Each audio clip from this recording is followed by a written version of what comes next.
Hello everyone. আজকে আমার বর কী করছে বলো তো? ভাবছো হয়তো রুটি করছে, কিন্তু না। আজকে আমার বর বানাচ্ছে কড়াইশুঁটির পরোটা। দেখতেই পাচ্ছো বেলে দিল, আর আমি এক একটা করে ভাজছি।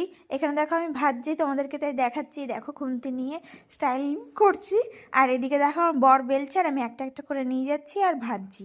তো যাই হোক, আমার বর কিন্তু আমাকে অনেক হেল্প করে দেয়। মাঝে মাঝে বাড়ি যখন থাকে না তখন করতে পারে না।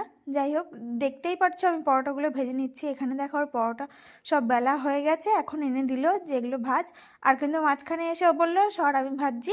তারপরে কিন্তু ওই লাস্টের দিকে কতগুলো ভেজে নিয়েছে। একটা একটা করে করছি আর হটপটে রাখছি। হটপটে রাখলে কিন্তু বন্ধুরা অনেকক্ষণ পরোটাটা নরম থাকে আর গরমও থাকে। আর এখানে দেখো আমার বর দোকান থেকে তড়কা কিনে নিয়ে এসেছিলো, সেটা এখন গরম করে নেওয়া হচ্ছে। আর এদিকে দেখো সব গরম করা হয়ে গেছে, ঘরে নিয়ে আসলো। এরপরে দেখো আমরা খেতেও বসে গেছি। আর আমার বরের হাতে দেখছো একটা কাঁচা লঙ্কা, ও দেখো চিবিয়ে চিবিয়ে খাচ্ছে। তো বন্ধুরা আজকের ভিডিওটা তাহলে এই পর্যন্ত, টাটা।